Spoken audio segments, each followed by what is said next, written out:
শুরু করছি আজকের বিশেষ বিশেষ খবর। একটি পুরনো বাড়ির পেছনের বাগানের সেপটিক ট্যাঙ্ক থেকে পাওয়া গেল একটি কঙ্কাল। এই ঘটনায় চাঞ্চল্য ছড়িয়েছে এলাকায়। এই মুহূর্তে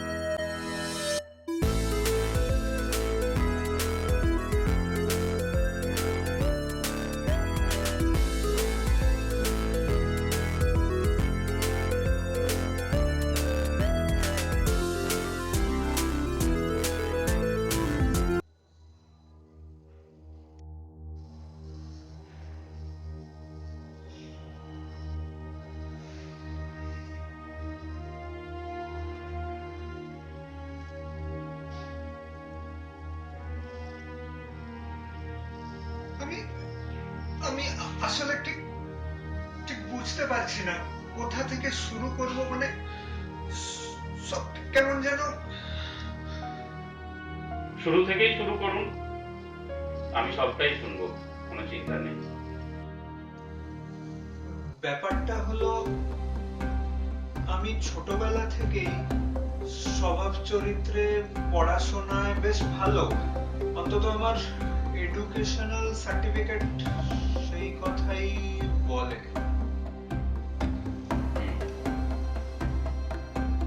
জানেন ডাক্তারবাবু, মাঝে মাঝে মনে হয় স্বার্থপর হয়ে যাই নিজের ভালোর জন্য। আগে আমি অন্যের দুঃখে কাতর হতাম, এখন আর হই না। বুঝলাম। এমন খারাপ সত্তা তো সবার মধ্যেই থাকে, তো আপনার মধ্যে থাকলে সমস্যাটা কোথায়? না না ডাক্তারবাবু, এই পর্যন্ত তো সব ঠিকই ছিল, কিন্তু কিন্তু কিন্তু এখন রোজ রাতে আমার মধ্যে থাকা খারাপ সত্তাটা মানুষের রূপ নিয়ে আমার সামনে এসে দাঁড়ায়।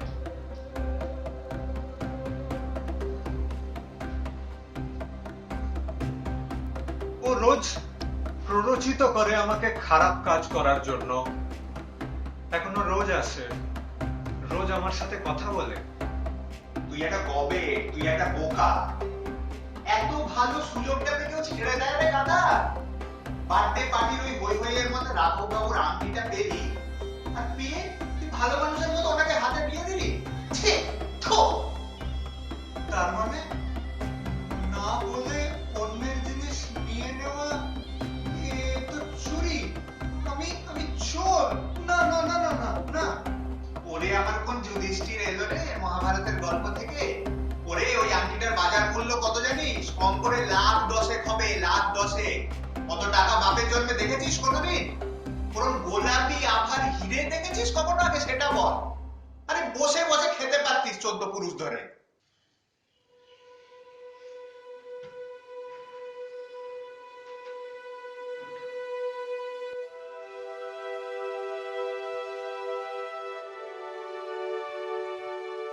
জানেন ডাক্তারবাবু, ও আবার এসেছিল।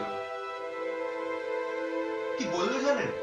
তোকে আবার বলছি, শোভনাকে পাওয়ার ওই একটাই পথ, ওকে জোর করে বিছানায় আনতে হবে, তাহলেই কেল্লা ফতে সালা। আর তখন ওর মা বাবা এসে তোর পায়ে ধরবে, এরকম করবে। ওদের ওই পছন্দ করা ছেলেটার নাম কি জানো? সুমন না? সুমন দেখবি ও ফ্যাল ফ্যাল করে তোর দিকে তাকিয়ে থাকবে, আর শোভনাও তখন তোর হয়ে যাবে।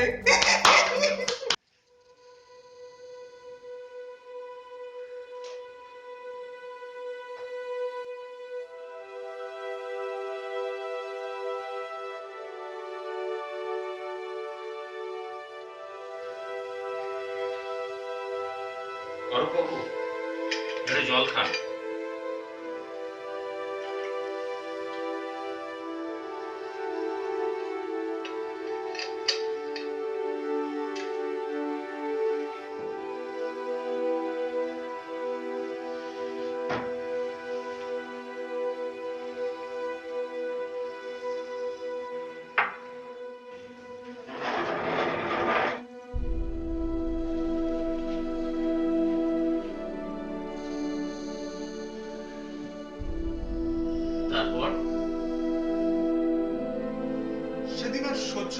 শুনে।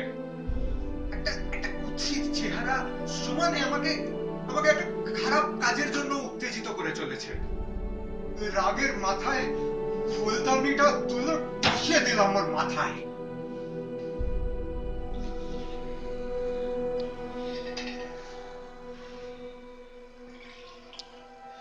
আর একটু জল খান।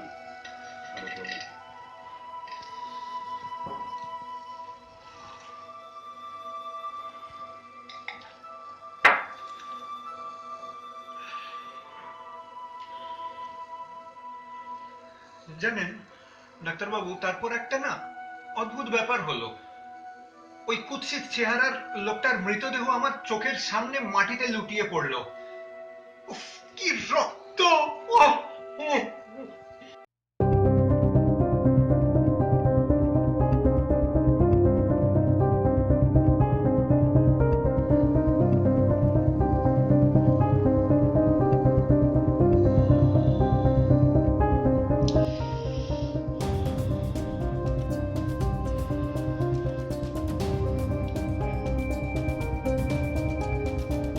জানেন, সেদিন জ্ঞান ফিরতে ফিরতে অনেক রাত হয়ে গেছিল। জ্ঞান ফেরার পর উঠে দেখি আমি একা শুয়ে আছি। কেউ নেই, কোথাও নেই। সেদিন কতক্ষণ আপনি অজ্ঞান হয়েছিলেন? ঠিক বলতে পারবো না, 2-3 ঘন্টা তো হবে। আচ্ছা সেই কুৎসিত আপনিটা কি আর কখনো ফিরে এসেছিল? না ডাক্তারবাবু, সেই আমিটা আর কোনোদিন ফিরে আসেনি। কিন্তু কিন্তু ডাক্তারবাবু, আমি তো খুন করলাম না ওকে। আমি আমি ওর রক্ত দেখেছি ডাক্তারবাবু।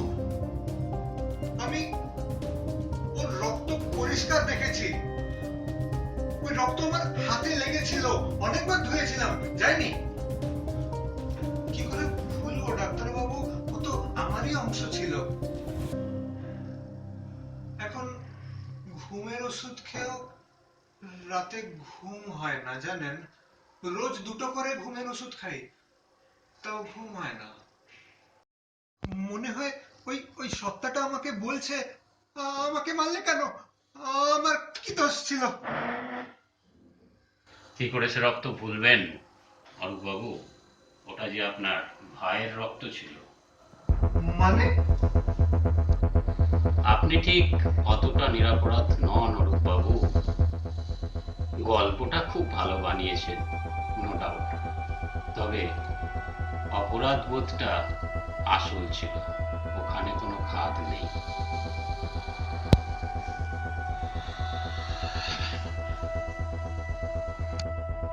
তাহলে সত্যি গল্পটা কি আমি বলি অরূপবাবু? যদি ভুল হয়ে যায় আমাকে একটু শুধরে দেবেন। এটা 2 ভাইয়ের গল্প, অরূপ আর অর্পণ। অরূপ ছোটবেলা থেকেই একটু দুষ্টু প্রকৃতি, কিন্তু অর্পণ ধীর স্থির শান্ত ছেলে, একদম বিপরীত চরিত্রের। অর্পণ যখন একের পর এক পরীক্ষায় ভালো রেজাল্ট করে চলেছে, অরূপ তখন অন্যদিকে এমন কোনো বাজে কাজ নেই যেটা সে করেনি।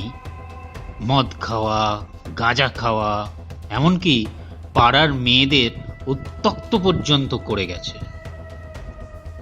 একই মায়ের পেটের ভাই আর এত বৈপরীত্য। কি অরূপবাবু, ঠিক বলছি তো? আস্তে আস্তে এই বৈপরীত্য চরম আকার ধারণ করল। অরূপ অর্পণকে গৃহবন্দী করে ফেলল।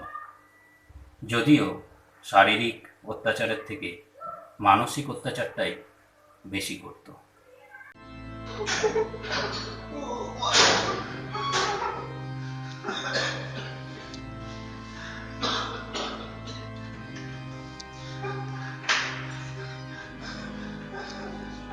দাদা,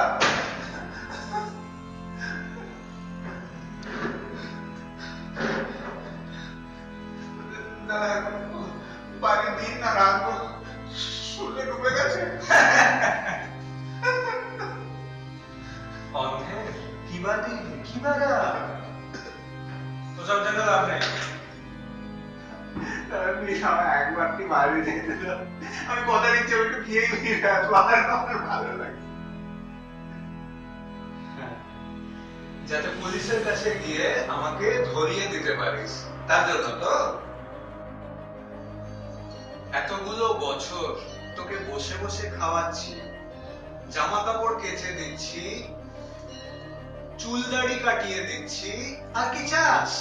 এবার বেশি বাড়াবাড়ি করলে না হাত পা বেঁধে মুখ বেঁধে ফেলে রেখে দেবো, তখন বুঝবি কি মজা। তুমি বড্ড নিষ্ঠুর, তুমি স্বার্থপর, তুমি শয়তান। ভগবান তোমার মতো জানা যেন কাউকে না দেয়।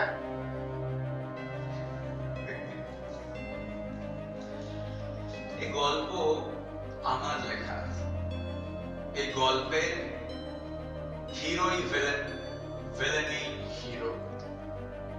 সারা জীবন ধরে শুধু তুলনা, মা বাবা প্রতিবেশী, অর্পণ আর অর্পণ, অর্পণ আর অর্পণ। কত ভালো ভালো কথা তোর নামে, আর আমার ভাগ্যে বাজে, কালো, শয়তান এইসব। হ্যাঁ?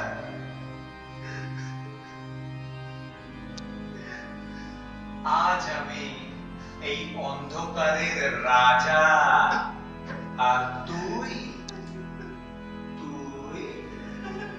সেই অন্ধকারের বন্দী। অবশেষে অর্পণ খুঁজে পেল মুক্তির পথ। ঘরের কোণে রাখা একটা টিউবলাইট স্ট্যান্ড।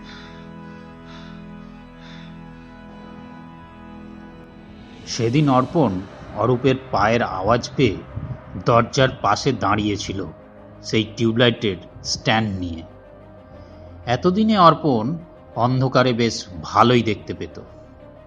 দরজা খুলে অরূপ ঢোকা মাত্রই তার মাথায় বসিয়ে দিল সেই টিউবলাইটের স্ট্যান্ড।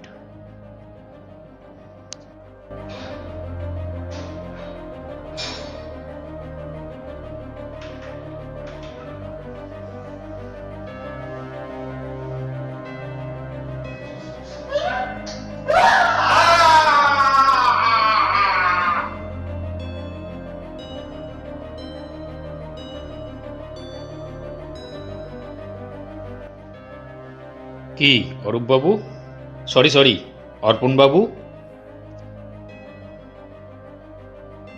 স্বাধীন তো হলো অর্পণ, কিন্তু অপরাধ বোধ তাকে তাড়া করে ফেরে। এরপর তাকে প্রতিবেশীরাও কিন্তু দেখেনি অনেক দিন, তারা তো অরূপকেই চেনে। এরপর আবার একটা বুদ্ধির আশ্রয় নিল অর্পণ, প্লাস্টিক সার্জারির সাহায্য নিল আর চেঞ্জ করে নিল তার মুখটা অনেকটা অরূপের মতো।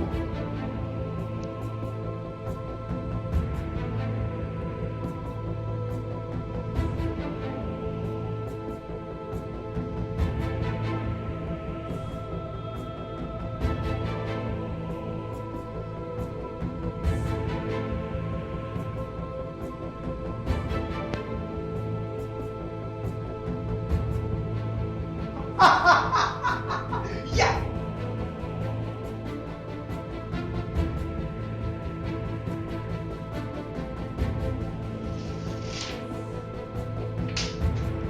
মুক্তি, মুক্তি, মুক্তি!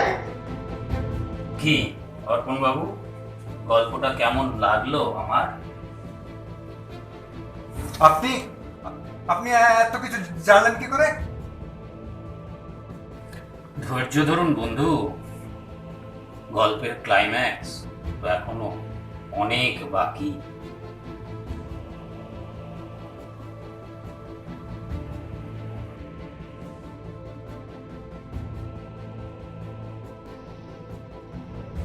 আসলে কি জানেন অর্পণ বাবু, আপনার মতো আমিও নকল। নকল ডাক্তার। আমার নাম মৃগাঙ্ক শেখর চক্রবর্তী, স্পেশাল ব্রাঞ্চ। আপনার পিছনে অনেক দিন ধরে আমার লোক হচ্ছে, কেন জানেন? কেন? কারণ অরূপবাবুর কঙ্কাল পাওয়া গেছে আপনাদের পুরনো বাড়ি সেপটিক ট্যাঙ্ক থেকে, আর আপনার বাড়ির ডাস্টবিন থেকে পাওয়া গেছে এই ফটোটা।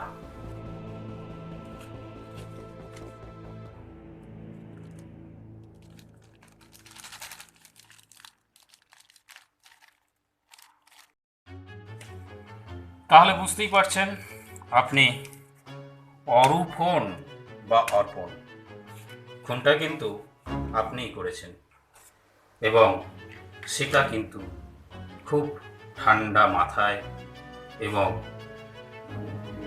তার প্রমাণ লোপাটের চেষ্টাও আপনি কিন্তু করেছেন। আপনি অরূপ হলে অনেক আগেই পালিয়ে যেতেন, অপরাধ বিজ্ঞান অন্তত তাই বলে। আপনি অর্পণ, তাই অপরাধ বোধ আপনাকে কুড়ে কুড়ে খাচ্ছে। অর্পণ বাবু, আপনার প্রতি আমার সহানুভূতি থাকতে পারে, কিন্তু আমার ডিউটি আমাকে করতেই হবে। আর একটা কথা, আপনাকে যে আমার কাছে পাঠিয়েছে সে কিন্তু আমারই লোক, আমরা যাকে বলি সোর্স। তাহলে বুঝতেই পারছেন খুন একটা কিন্তু হয়েছে।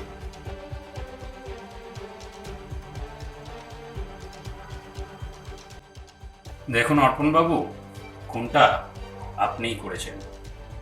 তার প্রমাণ হিসাবে টিউবলাইটের স্ট্যান্ডে চুল এবং রক্ত, যা ফরেন্সিক ল্যাবে টেস্ট হয়েছে।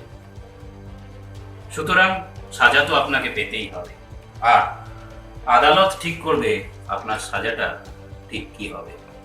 বাইরে আমার লোক অপেক্ষা করছে, তারা আসবে এবং আপনাকে নিয়ে যাবে।